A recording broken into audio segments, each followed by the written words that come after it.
Hey, thanks. It's always good to be here.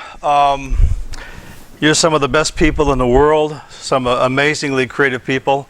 I enjoy working with you, getting to know you, and being with you. So what I'm going to talk about today, because I'm a bit of an inventor, an entrepreneur, I'm a creative junkie.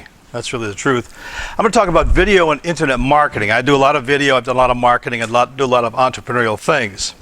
So because I'm concerned about my battery going dead here, let's get started here. Maybe that's not, okay, let's try this. What is marketing? So I'm going to take you on a little journey. So bear with me. Hopefully by the end of this thing, you'll have learned something and perhaps be inspired to actually take some action. What is marketing? It's developing and using strategies aligned with tools to get people to buy, support, and attend your shtick, whatever your shtick is, okay? Why do we market? Well, some of us want to make a lot of money.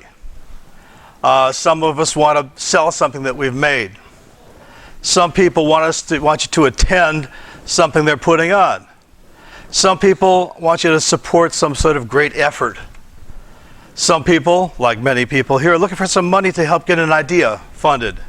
Some people want to become a star and need all the promotion they can get. And some people, for example, really need marketing to support their creative endeavors, like songwriters. The strategy's been around forever. There's basics. Obviously, your product has to do something. We'll assume you've achieved that. But really, this is what it comes down to. You've got to define the target audience, who you're selling to. And then you have to use tools to get their attention.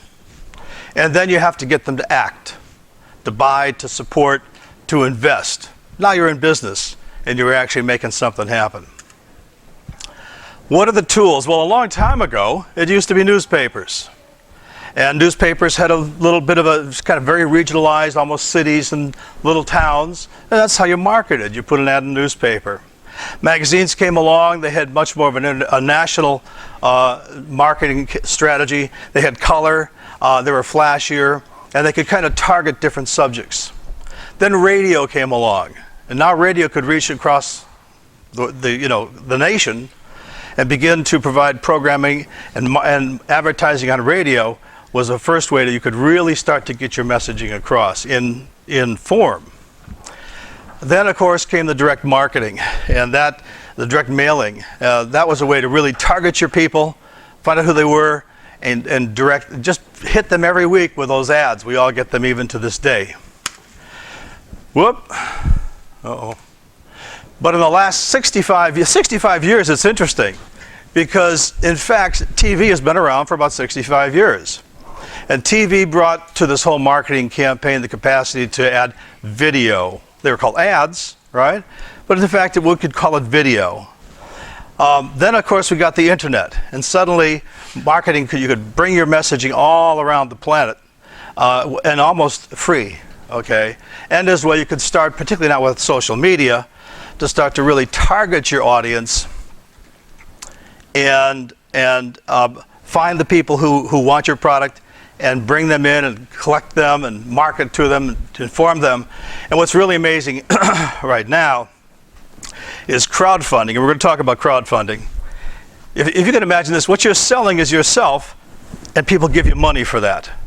Maybe an idea, whatever it is. But in fact, it's a way to market to get money. Very interesting new thing for people like the inventors, because a long time, not that long ago, you had to form corporations and jump through all sorts of legal hoops. Crowdfunding has changed the nature of the game. All of those are still in use today, but the cost is extraordinary. This is an example of newspapers, for example. A lot of people aren't aware of this, but a San Diego Union Tribune full page, one time, cost $46,000. It's hard to believe. Well, that's a good question. And what concerns me is think what a newspaper does. It comes across your desk, you read it, you scan through. Only the eyeballs that see it that one time actually benefit from that particular ad. And then it becomes thrown away, never to be seen again. Big money. Magazines are even more lucrative for the magazines. The Glamour magazine, for example, it's hard for me to see this here. The inside front cover, one time, $302,000. That's big bucks, okay? But obviously people find that it's worthwhile because it is really serious targeted marketing and reaches specifically the audience that they're interested in. Radio. Radio's cool. We all listen to the radio. Kogo here, for example, the average cost for a 30-second ad is close to $200. Now it's going to be more during drive time and less at night when there's not that many listeners. That's AM, that's right. But the point is, think about that. Only those people who are listening hear it one time, and then it's gone. So, but it works, and still people pay that kind of dough. Here's TV. Now TV is a whole different ballgame, because now you've got the power of video. You've got that action stuff that's been around for 65 years in terms of marketing on TV. Here's the average cost for a 30-second ad. Super Bowl 2011, 30-second ad, $3.1 million. Obviously, targeting marketing and reaching the audience that is interested in what you do with video is worth a lot of money. Well, the internet came along and it suddenly started to make marketing a lot easier. But mostly, for a long time until very recently, websites were primarily text and still images. But then YouTube happened. 2005, think about that. It was in 2005 that YouTube launched, and you can see the growth curve here. It's been absolutely exponential. Why? Because people love video. What can you say? That's how we want to learn. It's the best way to share information. So YouTube, for bazillions of reasons, has really taken off, and it's made it possible for you to use video on websites, social media, and other places now. And that now is adding added value to your marketing campaign, the video aspect. Social media is targeting the marketing and building your prospects, again, mostly with text and images, but it's personal and sometimes engaging, but very, very significant in terms of the reach and the way in which you can target your marketing. Crowdfunding now is suddenly we put it all together with a highly targeted strategy and tool and money delivery system. This is amazing. They pay you in advance for your ideas. Where else does that happen? Okay? I mean, that's rare. It's totally unique. And it gives us a terrific opportunity. So there's a lot of them out there. You're familiar with them. Kickstarter being the one that everybody is talking about. Indiegogo is another one for people like ourselves. Then there's a lot of social kind of crowdfunding, GoFundMe and different things. So these are your choices. The common denominator is in successful marketing throughout our time is video. It's made the difference. So you can look at TV. You can do the internet to provide your videos and websites and YouTube, and as well crowdfunding, which again is video-centric. We're going to talk about that, the importance of your video.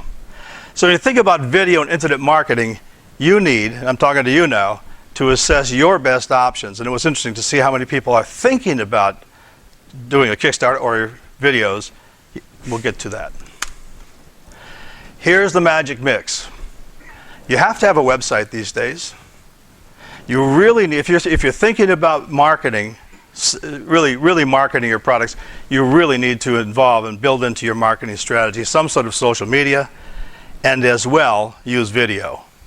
Think about the success we talked about television, the way it's changed our world. To try to do it in a different way is okay, but if you wish to maximize your chances for success, you will decide right now to use video as a central tool for your marketing campaign. That means you have to have one video. You have to have one. Obviously, more is better. Think about this. Our entire lifetime, everyone in this room, has been acculturated to accepting and paying attention to 30 and 60-second ads. That's all we ever see on television. That's it, okay? Until recently, all ads were 30 to 60 seconds. And it cost big bucks because you had to have geniuses and wizards in the marketing industry to craft that message in those little bits. Paid lots of money for that, but they work. So now, some powerful stuff. With YouTube, messaging suddenly expanded around 2005, and we can now tell a longer story, say 3 minutes. What a difference. I coined the phrase megamercials, because that's really what they are. I remember the first time I saw an ad that went for a minute and a half of some car company, Audi or something like that, and I went, wow, that's amazing. It was just so refreshing to not just see the 30 and 60 second bit. And it appears to be a comfortable attention span right now because of what's happening with all the video that we're seeing all the time. Is about 3 minutes is about what we're comfortable with. So have to really take that into consideration. So it's a magic mix of message and images and eyeballs. And by eyeballs, I mean repeating the eyeballs seeing that stuff. Ad experts agree that it's the repeating of that ad that finally drives people to act. Buy me. Did you buy me yet? Well, you should. Come on now. Boom, sold. You have to repeat things. Okay? And that's where, for example, newspapers, it's a one-time only, you know. QVC, I don't know if it was Russ told me this maybe, that it's after the 19th viewing of the same primary message about a particular product that finally people act. So 19 exposures. Think about that. Okay? So, you have to build a following. Social media is the most powerful tool for finding and building your marketing campaign, and repeat your message to your targeted audience. Those people who come to your Facebook page, you have a captive audience. Now you have an opportunity to start to do what we talked about, to repeat these messages. So let's review for just a second. In 2015, this year, the most effective strategy, write this down or see it later on the videos, okay, should contain the following. Defining your product, mission, passion, purpose, of course. Creating a website in which to craft that message with text, stills, and videos. Creating a Facebook page and getting all of your family and friends, at least, to see what you're doing. Twitter as well. Capturing interested prospects, that's what marketing is all about, by having people sign in or sign up to receive updates because they're interested. Creating and delivering new information to keep people interested, otherwise they walk away. Same old message all the time, they're gonna move along. And then, this is where now we're seeing this all the time. Every one of you gets emails every day from someone who is somehow you've associated with them, and they keep hitting you because they want you to participate. So direct emailing instead of direct mail is obviously the way to go. But with what? What are you going to actually hit those repeating emails? What are you going to fill that with?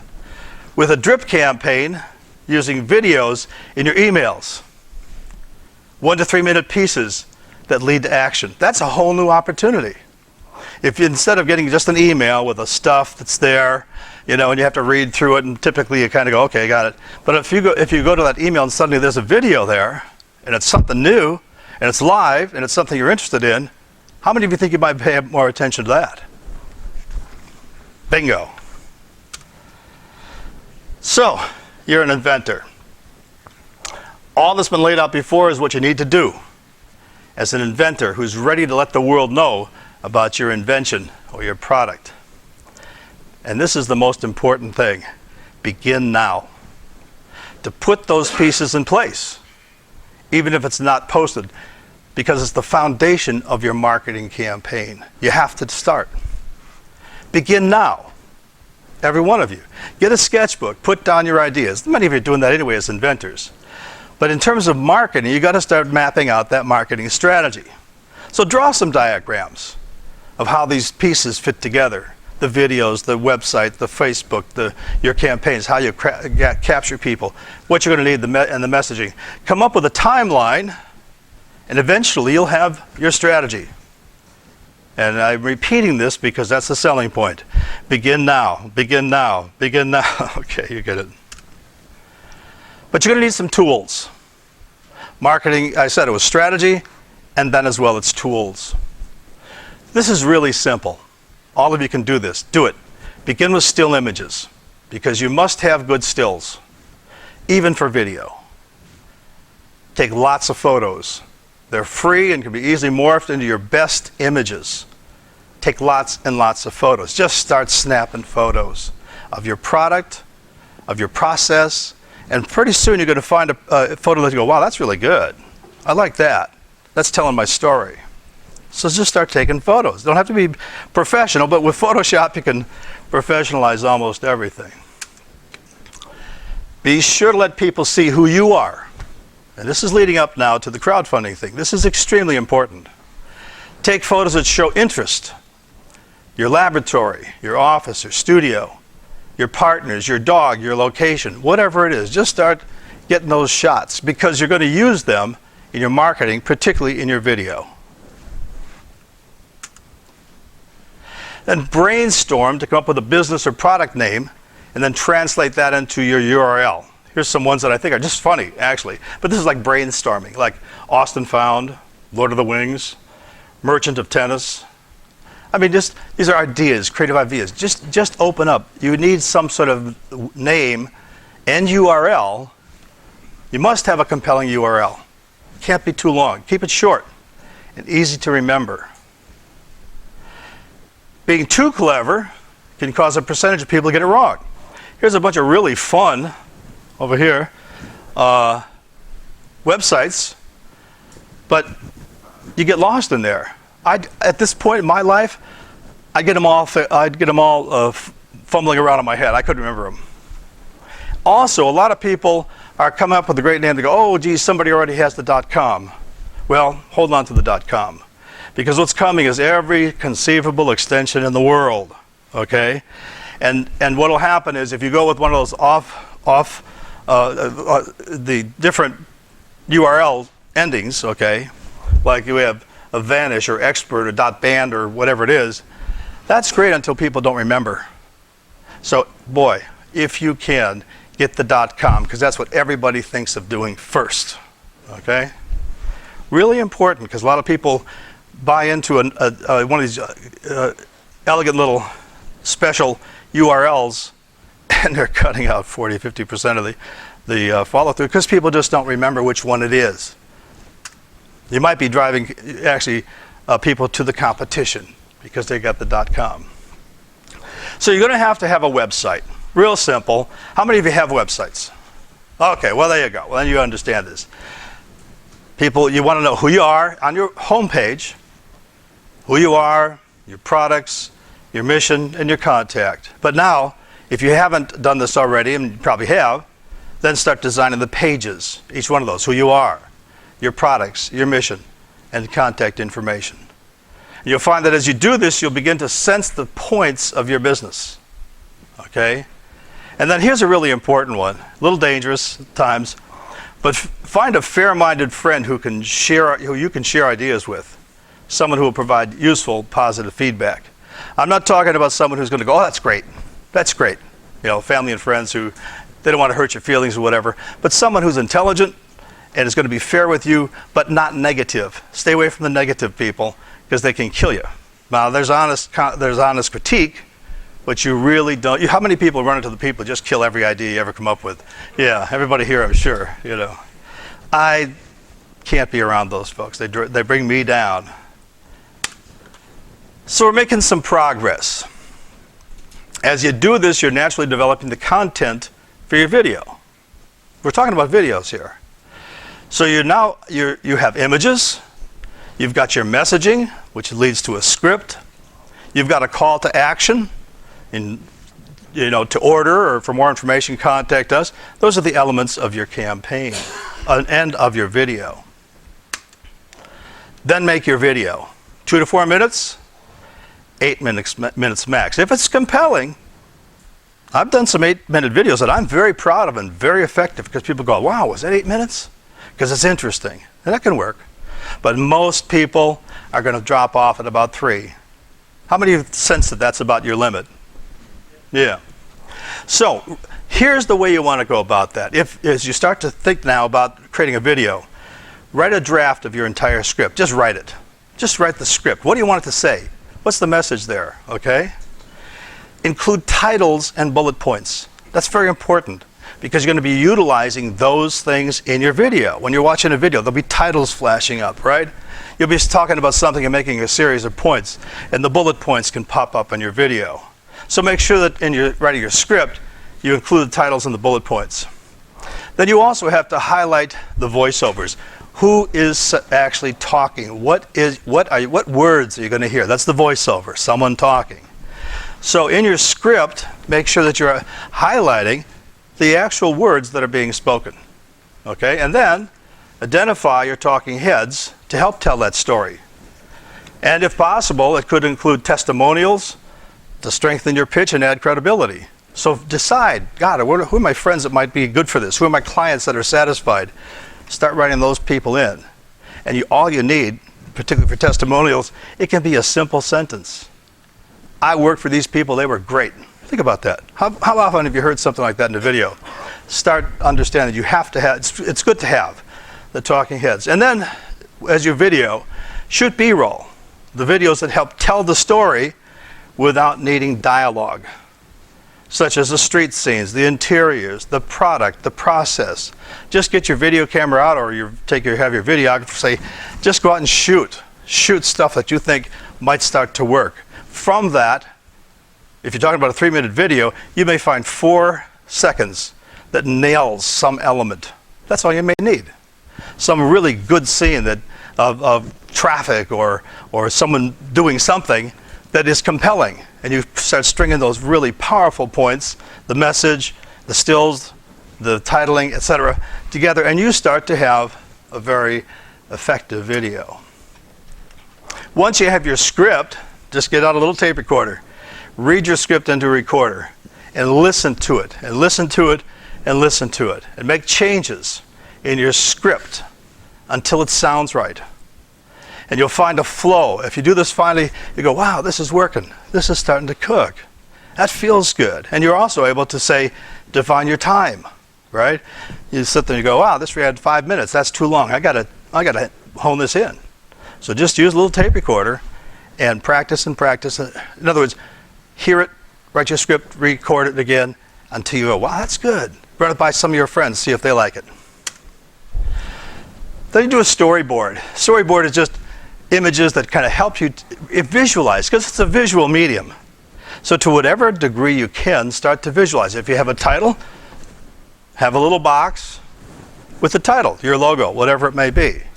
If there's something that's being said behind that, write the text. And you can make, it doesn't have to be exotic, it doesn't have to be finessed, but a storyboard starts to tell you literally what you need. It can be a short video clip, can be your logo, can be text, it can be a talking head, can be a still, but that's what's going to start to happen.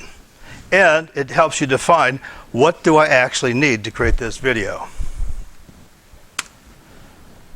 Some interesting tips. In your stills, you watch almost any ad these days, and you'll notice that hardly ever is the camera just fixed on somebody. It's almost always moving. Okay, everybody in the video schools right now are learning to keep everything moving. Everything is moving all the time. So even on a still, if you have a still, you can just have a still there, but you can actually just, your videographer, your editor, can zoom in on that to add some motion. Keep different objects and images zooming in, okay? And be sure to use appropriate backgrounds. Here's an example about background. This is you're a great background. Why? Because you're listening and you're not competing with me. But if anyone started talking here and mudding up the background, suddenly my message starts dissipating, right? And if all of you were talking, no one would hear anything I'm saying. So when you start trying to showcase an element in your video that's important, make sure that background isn't creating background noise to take away from the message that you're trying to get across. A lot of times, if you look at videos and ads these days, you'll notice that there's just a bold color, a bit bold yellow, a bold pink, a bold blue with the object. It's a very common thing these days. Start to watch that. See how people do that. Talking heads. This is really important. And you can be the talking head or someone else can be the talking head. With on-camera people, be sure they communicate with confidence and that they know their lines. If they start fumbling around, wow, does that send a message, right? So use a teleprompter. And by the way, anyone with an iPhone can download a free teleprompter or an iPad, okay? And you just load up your text message and it's amazing. Put it right below your camera lens so people aren't looking over to the side, and they can follow through. And it's amazing. Suddenly people get confidence and they can talk without fumbling. You got a perfect take really soon. It's amazing how people garble up a word and you got to go back and back and back. So try to use a teleprompter. Sound is critical. Nothing worse than listening to a video and having sound that really isn't there and present. Okay? Too many people will just take their video camera, and it's fun, it works, you know, if you're trying to capture that, but you'll hear that kind of that room sound, okay? As opposed to boom. You want that sound right here because they want to be talking to you. So use a lavalier. Use some kind of microphone. And the lavaliers are very inexpensive. They're like, you can get a good little lavalier for $29. And I have right here, let's see, I think somewhere, yeah. This is anyways, I have a little Bluetooth microphone that hooks up to my iPhone. So now all of a sudden I can walk around, right? Unwired, and I can record, for example, on my iPad or iPhone. All right. Time to edit. Let's assume now you've actually assembled all these elements. If you're not skilled in editing, bring in someone who is. I strongly suggest that you not try to learn editing on the fly. It takes years to really figure out how to do it. It's a very complicated system. If you have to hire a professional, expect to pay between $1,500 and $3,500 for a 3-minute video. If you less than that, well, you may get lucky. Okay, but you kind of get what you pay for. It takes a lot of time to do videos, the editing in particular. Budget 4 to 6 weeks for that video.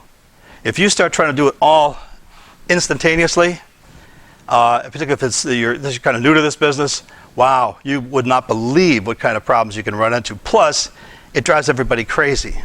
And then finally, there will always be changes, no matter what happens in that edit. There's going to be changes. Oh, the sound wasn't right here. Oh, that got to change. You got spelled something wrong. But here's the thing. Realize that every single tiny change, you got to all figure it out. And then my girlfriend comes in all the time and says, you should have an apostrophe there on yours. Okay, I'm going, hey, because it takes hours. And also, many niggling changes can lead to disaster, as editing is a digital nightmare that can go wrong. And when it does, people die. People give up. It's just like, because it takes oftentimes overnight to render things on longer projects. It's a very time-consuming process. Every change takes hours. Create your YouTube channel. You've got your video now. Put it on YouTube. I suggest YouTube because it gets such exposure and everybody likes it. Vimeo's okay too, but everybody likes YouTube and it's very accessible. So upload your video to the YouTube, create your YouTube channel, upload. Now you got a video on YouTube, your video, right? Then post links or embed your video on your homepage. Now you've got, think about this, a homepage with your video. Think how much different that is if someone comes to your website and suddenly they're actually seeing what you do, as opposed to seeing text and pictures. Then send emails to people on your lists. Post on your Facebook page. Tweet out a link. Send out press releases. And this is important because if you're really serious about marketing, these are all the tools you're going to have to do. Now let's talk about crowdfunding. Creating videos for Kickstarter or Indiegogo is different because people are expecting a certain style that has developed and you're asking for support. So it's a totally different pitch. It's not an advertisement, it's an appeal, okay? This is typically what people will see when they come to the Kickstarter page, and notice that this is it's never going to change. There's an image, there's a title, there's a short description, and then information about what you're looking for. Now let's talk about your crowdfunding style. You're expected to be direct, sincere, explain the how and why you are doing what you do. Invite them to become a part of this worthy effort. That's very important. These are your supporters, okay? They're not purchasing, they're supporting you. Talk about the wonderful rewards. Assure them that you can deliver what you say. If you didn't think they could do it, you're not going to invest, you're not going to support them. Remind them of the rewards and ask for their support and say thank you. That's what is going to work most often on your crowdfunding video. The amazing thing for inventors is that this is a powerful way to reach out to a huge source of funding who come wanting to participate. Think about that. These are people who come, they're saying, I'm looking for something I want to do, man. I got some money and I can give $1, I can give $5 or whatever it is. They want to give you some money. Make it easy for them, okay? And it forces you to commit to working your ass off to achieve that in 30 days. And I can't emphasize that enough. Once you start, you've got to be prepared to dance, okay? Be prepared. Crowdfunding sites tolerate a bit of funk in the videos and other things, but the most successful campaigns use highly crafted videos, which, if there is funk, it's designed to be there to appeal to their target audience. Okay? Now some really niggling little details. Remember all those pictures you were taking? This is where they start to really pay off. Have a powerful thumbnail. That's what people are going to see. And I don't know what the numbers are, but there's a huge percentage of the decision process that's made on seeing those little images, those little thumbnails. And remember that the thumbnail image, which you choose, is also the top image for your video. It's not like with YouTube where they kind of they choose a starting image for you, and you get whatever you put in that little box there is going to be the intro image for your video. So choose well. Make sure it works as a thumbnail, because that's what is a person's first introduction to what you do. Have a great title. Now this is from Kickstarter. Good titles capture people's attention and bring them into your project. Titles can be a little mysterious, but they should provide enough information to pique someone's interest. If your title is too generic, people won't be able to tell what you're doing. People want to go there and very quickly go. They're looking through and they see hundreds of different things. What am I going to do? What am I going to do? What am I going to do? What do I want to support? Make it easy for them. Make it something that's going to jump out and grab them somehow. Have that strong, bold thumbnail image. And then here's a very important part. Craft your description with 20 words. I've counted a lot of these little bits, and they come down to essentially 20 words. Okay? So the entire message is contained in the little description box on the Discover page. Because now people, think about it, now you have that image. If it's bold, you have a title that's grabbing, and they read the little description that draws them in. They're in. Now they're looking at you. So, fill in your text, make it bold and exciting. It's always a series, it's a long text, and there's titles. Those should become your selling points, your messaging. Those titles, you pull this off your website, pull this from your script, reinforce what's in your video. With the headlines, you have separate heads and then text, but fill in, only have short blocks of text and put lots of graphics and videos. Graphics, I should say. That's me. That's a successful campaign I worked on for a project called The Silencing. It's a documentary. So have images of your rewards so that people can see what they'll get. If you're going to say, we're going to give you a t-shirt, show them what that t-shirt looks like. They're going, wow, they're on it. They got a t-shirt. I guess they're real. I guess they take this seriously. And we have also in the text, in the little text, we're embedding images For a $100 pledge, you get this Blu-ray or DVD disc of our movie. Okay. We managed to get our 10,000 bucks, but boy, is that a story. Okay. Setting your rewards. Rewards for less than $25 are significant, particularly for family and friends. This is where lots of people are going to just say, well, it's Steve, okay? We should all just chip in. And they do. It's amazing. All your family and friends, it's like because you know who's donating to you, okay? So you can pretty much count on your friends and even your kind of associates to probably start to support your project. And they're going to come in maybe at the $1 to $5 or $25, but have rewards for them. Be sure you can have that $1 reward. Rewards of $25, $50, and $100 are most common and help you reach your goal quicker. When you post and launch, be prepared with everything in place.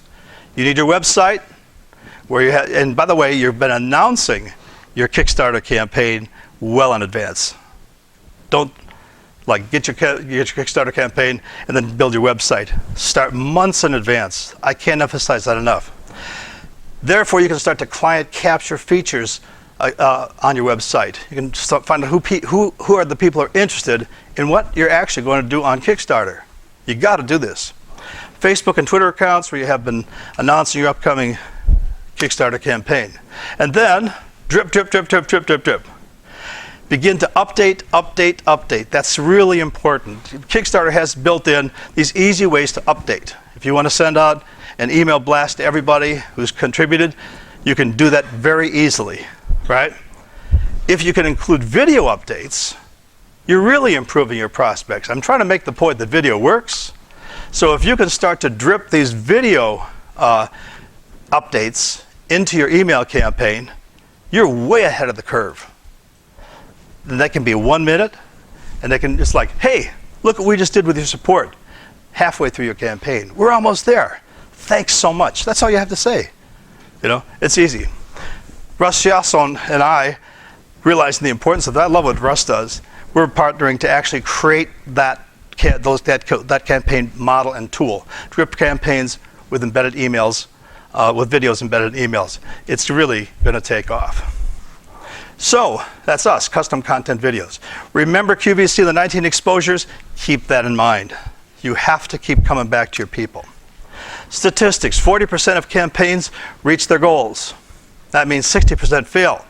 Here's an important one. You'll find that if you don't get support on your first day out, you need to regroup, rethink, and realize you did not do your homework. You better have people signing up on your very first day. If not, you've really missed the ball. 80% of campaigns never reach 20% of their funding within their first week. 80% don't reach the 20% mark, and there's 4 weeks. So you get the plateaus, dangerous areas. Drip, drip, drip. In summary, combining videos with social media and or crowdfunding is something every serious inventor should consider incorporating into their launch. For prospective investors and supporters, seeing you, and that's the important part, seeing you, presenting your product, and asking for their financial support with an interesting and informative website is imperative. How many people think that's right? Let's see. I think you're right. Okay, here's the magic mix. This is the winner's combination. And I've tried to give you an inkling of how and what you need to do to get there. Get yourself a website in advance. Start using social media so you have people and start letting them know what you're up to, and then utilize the video. Do it. Begin now. Launch when you're really ready. Don't ever launch before that. Okay? That's me.